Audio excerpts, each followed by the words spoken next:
اب سورۃ الانعام کا آخری رکوع ہے 20واں رکوع. ارشاد فرمایا وَهَذَا كِتَابٌ أَنزَلْنَاهُ مُبَارَكٌ، اور یہ کتاب جو ہم نے نازل کی قرآن پاک یہ مبارک ہے، بڑی برکت والی کتاب ہے. اس کا دیکھنا بھی بابرکت ہے، اس کا چھونا بھی بابرکت ہے، اسے پڑھنا بھی بابرکت ہے، اسے سمجھنا بھی بابرکت ہے، سمجھ کر عمل کرنا دونوں جہاں کی کامیابی کی ضمانت ہے. یہ وہ واحد کتاب ہے کہ جس کے چھونے پر بھی ثواب ہے، جس کے دیکھنے پر بھی ثواب ہے، اور جو سمجھ کے پڑھے. حدیث پاک میں فرمایا کہ ایک حرف کے بدلے 10 نیکیاں ملتی ہیں، اور مفسرین فرماتے ہیں یہ 10 نیکیاں ہیں بغیر سمجھے، اور اگر سمجھ کے پڑھے تو اسے ایک ایک حرف کے بدلے میں وہ نیکیاں ملیں گی جو حد و شمار سے باہر ہیں. فَاتَّبِعُوهُ، پھر تم اس کتاب کی پیروی کرو. وَاتَّقُوا، اور ڈرو. لَعَلَّكُمْ تُرْحَمُونَ، تاکہ تم پر رحم کیا جائے. ان تقولوا انما انزل الكتاب على طائفتين من قبلنا، یہ قرآن پاک عربوں پر اس لیے نازل کیا گیا کہ مشرکین عرب یہ نہ کہہ سکیں کہ ہم سے پہلے 2 گروہوں پر ہی کتاب نازل کی گئی، یہودی اور عیسائیوں پر.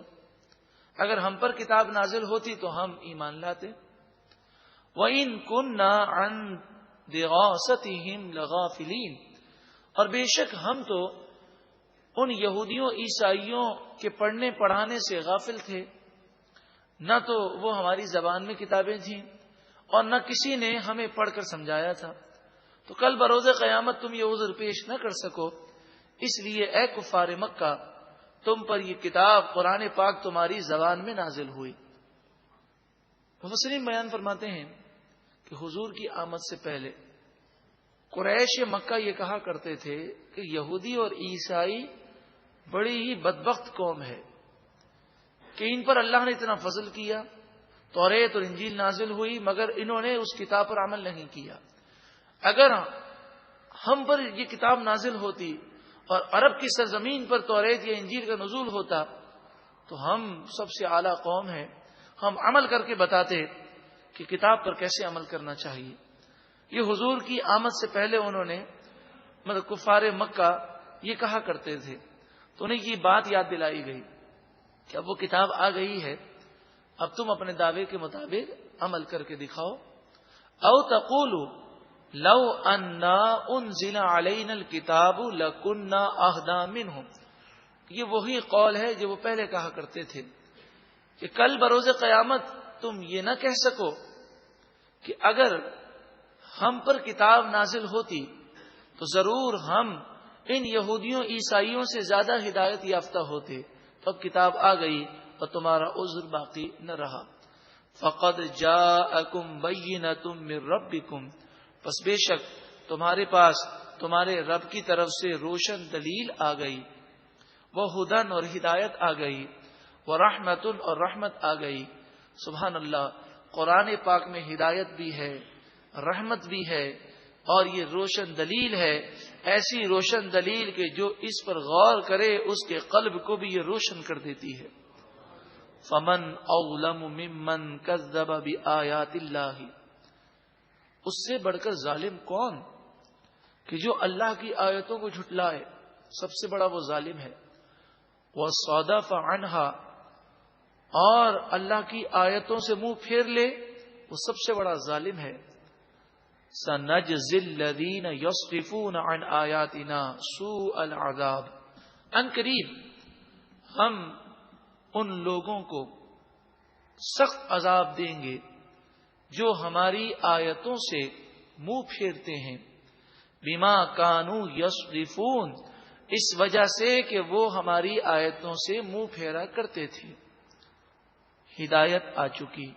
نبی اکرم صلی اللہ علیہ وآلہ وسلم کے معجزات شیخ عبدالحق محدث دہلوی رحمۃ اللہ تعالی علیہ، جنہیں یہ شرف حاصل ہے کہ آپ مدرس مکۃ المکرمہ ہیں. آپ درس حدیث حجاز میں دیا کرتے تھے، اور شیخ عبدالحق محدث دہلوی کو یہ شرف حاصل ہے کہ حضور کے روزے پر حاضری دیا کرتے تو آپ کو حکم ہوا کہ ہند جاؤ اور میری حدیث کی خدمت کرو. تو آپ نے عرض کی یا رسول اللہ صلی اللہ علیہ وسلم میں یہاں آپ کے روزے پر آتا ہوں, ہند جا کر میں پھر کیسے آؤں گا یہاں پر, اور بار بار آپ کی خدمت میں حاضری کیسے دوں گا؟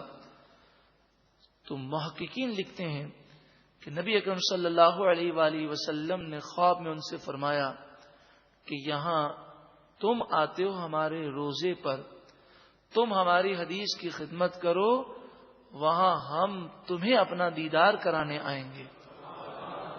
تو آپ نے 100 مرتبہ سے زائد محدثین بیان فرماتے ہیں کہ نبی اکرم صلی اللہ علیہ وآلہ وسلم کی زیارت فرمائی. بلکہ محققین کی ایک رائے تو یہ ہے کہ شیخ عبدالحق محدث دہلوی رحمت اللہ تعالی علیہ روزانہ نبی اکرم صلی اللہ علیہ وآلہ وسلم کی زیارت کیا کرتے تھے. تو آپ فرماتے ہیں کہ انبیاء کو جو جو معجزات ملے وہ تمام معجزات نبی اکرم صلی اللہ علیہ وآلہ وسلم کو عطا کیے گئے, اور اس کے علاوہ سینکڑوں نہیں, آپ کا کہنا ہے ہزاروں معجزات نبی اکرم صلی اللہ علیہ وآلہ وسلم کو دیے گئے. قرآن پاک کی ایک ایک آیت معجزہ کہ اس کا کوئی مقابلہ نہیں کر سکتا, لیکن اس کے باوجود کوئی ایمان نہ لائے. اب وہ کس چیز کا انتظار کر رہا ہے؟ کیا موت کا انتظار کر رہا ہے کہ جب ملک الموت آئیں گے تو وہ ایمان لائے گا؟ یا وہ قیامت کے آثار کا انتظار کر رہا ہے کہ جب سورج مغرب سے طلوع ہوگا اور توبہ کا دروازہ بند ہو جائے گا پھر توبہ کرے گا؟ یا وہ اللہ کے عذاب کا انتظار کر رہا ہے, جب اللہ کا عذاب آئے گا تو اس وقت وہ توبہ کرے گا؟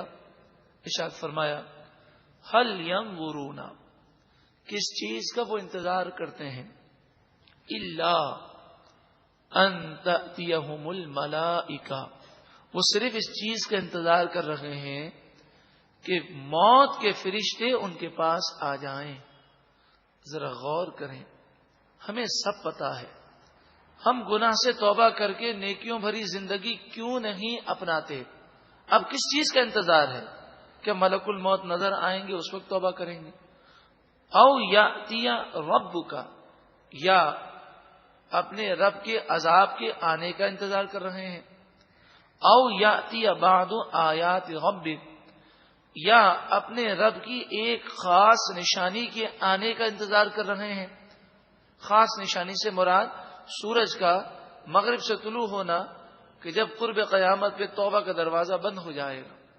یوم یاتی بعض آیات ربک, جس دن تمہارے رب کی کوئی نشانی آ جائے, لا ینفع نفسا ایمانها, کسی جان کو اب ایمان لانا فائدہ نہیں دیتا. لم تکن آمنت من قبل, وہ جان جو اس سے پہلے ایمان نہ لائی تھی اب فرشتوں کو دیکھ کر ملک الموت کو دیکھ کر وہ توبہ کرے ایمان لائے تو اس کا ایمان قبول نہ ہوگا. او کسبت فی ایمانہا خیرا, یا مسلمان ہو مگر ایمان لانے کے بعد گناہ ہی گناہ کیے ہوں تو فرمایا اب اس کی توبہ قبول نہ ہوگی ایسے شخص کی جس نے ایمان کی حالت میں کوئی نیکی نہ کمائی. اب نیک بننا چاہے تو ملک الموت کو دیکھ کر وہ توبہ کرے تو اس کی توبہ مقبول نہیں ہے. اب آپ سوچیں کہ جب ملک الموت کو دیکھتے ہی توبہ کا دروازہ بند ہو جائے گا اور ملک الموت آنے سے پہلے کوئی وارننگ تو دیں گے نہیں کہ 4 دن پہلے یا 8 دن پہلے آ کر بتائیں کہ میں آنے والا ہوں. اچانک آتے ہیں. بعض لوگ محفل میں بیٹھے ہوتے ہیں, ہمیں نہیں پتا ہوتا اس کے سامنے ملک الموت آئے ہوئے ہوتے ہیں. جب اس کی گردن دوسری طرف گر جاتی ہے اور اس کا جسم گرتا ہے تو محسوس ہوتا ہے کہ اوہو اس کی تو روح نکل گئی. تو ہمیں نہیں معلوم کہ ہم کس حالت میں ہوں اور ہمارے سامنے ملک الموت آ جائیں, پھر توبہ کا دروازہ بند ہو جائے. اللہ تعالیٰ کی بارگاہ میں ہم یہ دعا کرتے ہیں کہ اللہ تعالیٰ ہمیں سچی اور پکی توبہ کی توفیق عطا فرمائے اور نیکیوں بھری زندگی گزارنے کی توفیق عطا فرمائے. قل انتظروا انا منتظرون, آپ فرمائیے تم بھی انتظار کرو بے شک ہم بھی انتظار کرتے ہیں. فیصلہ ہو جائے گا اور یہ ڈھیل ختم ہوگی اور اللہ کا عذاب آئے گا، اور موت کے وقت ہر کافر یہ جان لے گا کہ دین اسلام ہی سچا دین تھا۔ ان الذین فرقوا دینہم، بے شک وہ لوگ جنہوں نے اپنے دین کو ٹکڑے ٹکڑے کر دیا، یعنی یہودی اور عیسائی، وکانوا شیعا، اور وہ گروہ در گروہ تقسیم ہو گئے، لست منہم فی شیء، آپ کا ان سے کوئی تعلق نہیں ہے، وہ جہنم میں جانے کے خود اسباب کر رہے ہیں، وہ نہ ایمان لائیں تو آپ رنجیدہ نہ ہوں۔ انما امرهم الی اللہ، ان کا معاملہ اللہ ہی کے سپرد ہے۔ ثم ینبئهم بما كانوا یفعلون، پھر اللہ تعالی انہیں خبر کر دے گا ان کاموں کی جو وہ کیا کرتے تھے۔ کل بروز قیامت جو فیصلہ ہوگا وہ ہمارے تصورات کے مطابق نہیں ہوگا، بلکہ اس کا اصول بیان کیا جا رہا ہے۔ من جاء بالحسنۃ فلہ عشر امثالھا، جو کل بروز قیامت نیکی لے کر آئے گا اسے ایک نیکی کے بدلے 10 گنا ثواب دیا جائے گا۔ یہ تو ایک ابتدائی مقدار ہے، اللہ تعالیٰ جس کے لیے چاہے بڑھائے گا، اور ایک کے بدلے 700 گنا ثواب دیا جائے گا۔ واللہ یضاعف لمن یشاء، یہ بھی ایک سمجھانے کے لیے ہے جس سے اللہ تعالیٰ راضی ہوگا اور جس کے لیے چاہے گا اسے ثواب میں اور بڑھا دے گا۔ ومن جاء بالسیئۃ، اور جو کوئی برائی لے کر آئے، فلا یجزا الا مثلھا، تو اسے سزا اسی کی مثل دی جائے گی۔ یعنی اللہ کا کرم دیکھیں، ایک نیکی کے بدلے میں ثواب 10، نامہ اعمال میں 10 نیکیاں لکھی جاتی ہیں، اور کوئی ایک گناہ کرے تو نامہ اعمال میں 1 لکھا جاتا ہے، 10 نہیں لکھے جاتے۔ اب ذرا سوچیں، اس کے باوجود کسی کی نیکیاں اگر کم ہوئی تو آپ اندازہ کریں اس نے گناہ کتنے کیے ہوں گے، کہ نیکی 1 کریں تو 10 لکھی جاتی ہیں، گناہ 1 کریں تو 1 لکھا جاتا ہے۔ اس کے باوجود اگر گناہوں کا پلہ بھاری ہوا تو وہ کتنا گناہگار ہوگا۔ وَهُمْ لَا يُظْلَمُونَ، اور وہ ظلم نہ کیے جائیں گے۔ قل، اے محبوب آپ فرمائیے، اننی ہدانی ربی، بے شک مجھے میرے رب نے ہدایت عطا فرمائی، الی صراط مستقیم، سیدھے راستے کی طرف، دینا قیما، سچا دین، ملت ابراہیم، ابراہیم علیہ السلام کی شریعت کے مطابق، حنیفاً، وہ ابراہیم علیہ السلام جو ہر باطل سے دور تھے، وما کان من المشرکین، اور وہ مشرکوں میں سے نہ تھے۔ مشرکین مکہ کا رد ہے، یہودیوں کا رد ہے، عیسائیوں کا رد ہے کہ یہ تینوں گروہ شرک میں مبتلا ہو گئے۔ یہودی حضرت عزیر کو خدا کا بیٹا سمجھتے ہیں، عیسائی حضرت عیسیٰ علیہ السلام کو خدا کا بیٹا سمجھتے ہیں، اور مشرکین مکہ تو کئی بتوں کی پوجا کرتے ہیں۔ لیکن افسوس کا مقام یہ ہے کہ تینوں گروہ یہ کہتے ہیں کہ ہم ابراہیم علیہ السلام کے دین پر ہیں۔ تو فرمایا ابراہیم علیہ السلام تو مشرک نہ تھے، اگر تم ان کے دین پر ہوتے تو شرک نہ کرتے۔ قل، اے محبوب آپ فرمائیے، ان صلاتی، بے شک میری نماز، و نسکی، اور میری قربانی، و محیای، اور میرا جینا، و مماتی، اور میرا مرنا، للہ رب العالمین، اللہ رب العالمین ہی کے لیے ہے۔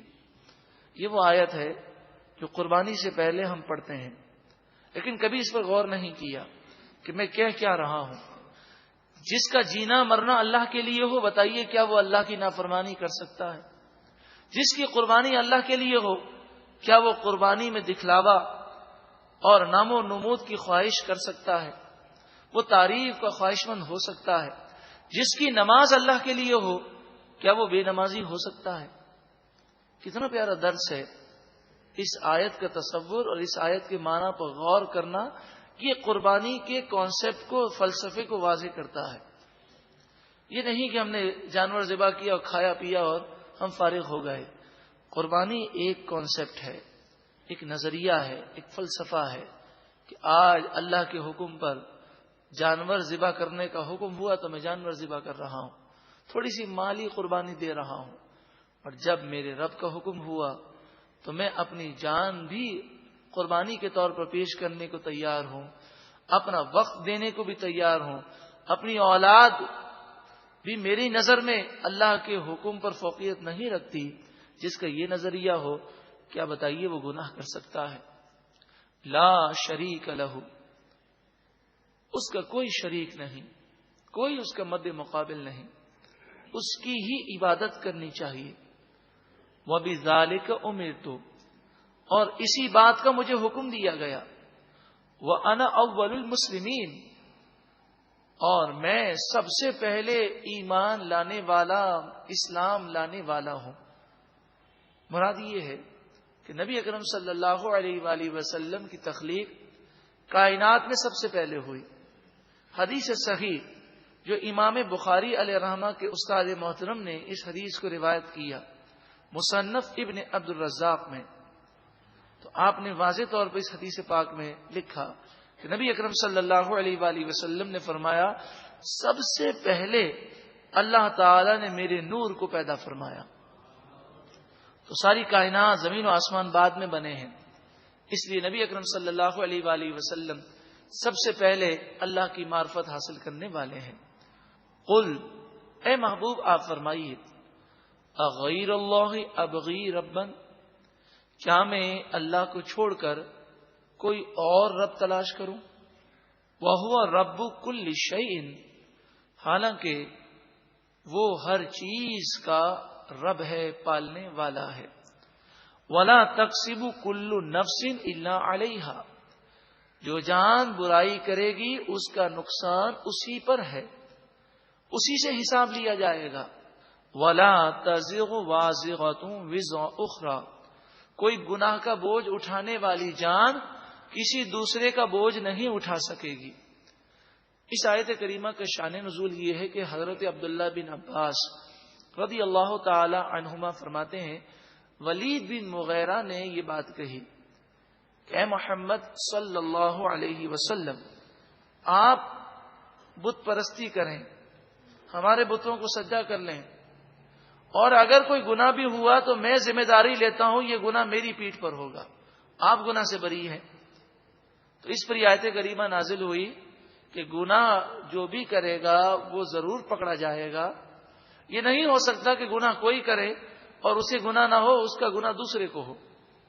اس سے ان لوگوں کو عبرت حاصل کرنی چاہیے کہ جو اپنی اولاد کو یہ کہتے ہیں کاروباری معاملات میں کہ جھوٹ بول، یہ نکلی کو اصلی بتا کر بیچ، اور اگر بیٹا سمجھدار ہو کہے کہ ابا میں جھوٹ نہیں بولوں گا، تو باپ کہہ دیتا تو جھوٹ بول لے، جو بھی گناہ لکھا جائے گا میں اس کی ذمہ داری لیتا ہوں۔ ایسا نہیں ہو سکتا۔ ہاں یہ ضرور ہوگا کہ بیٹے نے جھوٹ بولا تو اسے جھوٹ کا گناہ ملے گا، لیکن چونکہ باپ نے ترغیب دلائی تو باپ کے نامہ اعمال میں بھی جھوٹ کا گناہ لکھا جائے گا، لیکن بیٹا بری و ذمہ نہیں ہو سکتا۔ اس طرح جس کے کہنے پر جتنے لوگوں نے گناہ کیا، اور اگر گناہ جاریہ اس نے شروع کر دیا کہ مرنے کے بعد بھی گناہ کا سلسلہ جاری ہے، اور گناہ کی راہ پر کسی کو لگا دیا، ناجائز بزنس کی راہ دکھا دی، تو جب تک وہ گناہ کرتا رہے گا قبر میں بھی اس کے نامہ اعمال میں گناہ پہنچتے رہیں گے، لیکن گناہ کرنے والے کے گناہ میں کوئی کمی نہیں ہوگی۔ ثم الی ربکم مرجعکم، پھر تم اپنے رب کی طرف لوٹائے جاؤ گے۔ فینبئکم بما کنتم فیہ تختلفون، پھر وہ تمہیں خبر دے گا ان تمام باتوں کی جس میں تم اختلاف کیا کرتے تھے۔ وَهُوَ الَّذِي جَعَلَكُمْ خَلَائِفَ الْأَرْضِ، وہی ہے ذات جس نے تمہیں زمین پر خلیفہ کیا۔ یہاں خلیفے سے مراد یہ ہے کہ پچھلے لوگ چلے گئے، ہم ان کی جگہ پر ہیں۔ جس طرح وہ چلے گئے ایک دن ہم بھی چلے جائیں گے، پھر ہماری نسلیں یا آنے والی قومیں وہ ہماری جگہ ہوں گی۔ ہو سکتا ہے کسی کا بنگلہ اور کسی کا بینک بیلنس وہ موجود رہ جائے اور وہ چلا جائے، اب دوسرا اس کا خلیفہ بن جائے، نائب بن جائے، وارث بن جائے۔ تو یہ تو دنیا کا نظام ہے کہ لوگ چلے جاتے ہیں، پھر آنے والے اس چیز کو سنبھال لیتے ہیں۔ لیکن انسان کو چاہیے کہ وہ اپنا حصہ نکال لے۔ حدیث پاک میں فرمایا کہ تم میں سے کوئی یہ پسند کرتا ہے کہ وہ مال جو اس کا اپنا ہے وہ زیادہ پسند کرتا ہے کہ کسی دوسرے کا مال وہ زیادہ پسند کرتا ہے؟ تو صحابہ نے عرض کیا کہ ہم تو اپنے مال کو زیادہ پسند کرتے ہیں، دوسرے کے مال کو ہم کیوں پسند کریں گے؟ تو آپ نے فرمایا کہ تمہارا حال تو یہ ہے، مسلمانوں سے فرمایا کہ تمہارا حال تو یہ ہے کہ تم اپنے مال سے زیادہ دوسرے کے مال کو پسند کرتے ہو۔ پھر آپ نے اس کی وضاحت فرمائی کہ دیکھو تمہارا مال تو وہ ہے جو تم نے کھایا اور ختم کر دیا، جو پہنا اور پرانا کر دیا، اور حقیقی مال تو وہ ہے جو تم نے اللہ کی راہ میں بھیج دیا۔ اور جو مال تمہارے پاس موجود ہے اور تم مر جاؤ تو وہ مال تمہارا نہیں، وہ تو ورثہ کا ہے۔ تو جو لوگ بینک بیلنس جمع کر کر کے رکھتے ہیں اور اللہ کی راہ میں خرچ نہیں کرتے، وہ در حقیقت اپنے مال سے زیادہ دوسروں کے مال کی تیاری کر رہے ہیں، اور مالی حقوق اگر ادا نہ کیے تو کل بروز قیامت گرفت ہوگی۔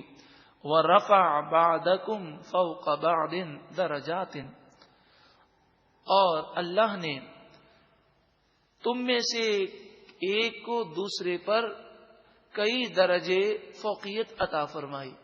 یہ دنیاوی اعتبار سے ہے، شکل و صورت میں، حسن و جمال میں، مال دولت میں، عہدے منصب میں، عزت و شہرت میں، عقل و فہم میں، یعنی کئی چیزوں میں ہم دیکھتے ہیں کہ بعض کو بعض میں فوقیت ہے، کسی پر نعمتوں کا ظہور زیادہ ہے، کوئی کسی فیلڈ میں آگے ہے۔ یہ مختلف درجات ہیں، کوئی غریب ہے، کوئی امیر ہے، کوئی تندرست ہے، کوئی بیمار ہے۔ یہ نعمتیں الگ الگ دی گئیں، کیوں دی گئیں؟ لِيَبْلُوَكُمْ فِي مَا آتَاكُمْ، تاکہ اللہ تعالی تمہارا امتحان لے، آزمائش فرمائے ان تمام چیزوں میں جو اللہ نے تمہیں عطا کی۔ اب دولت مند ہے، اس کی آزمائش ہے، وہ دولت کی محبت میں مبتلا ہوتا ہے یا نہیں، وہ دولت کے حقوق ادا کرتا ہے یا نہیں، وہ غرور و تکبر میں تو نہیں آتا، شکر کرتا ہے۔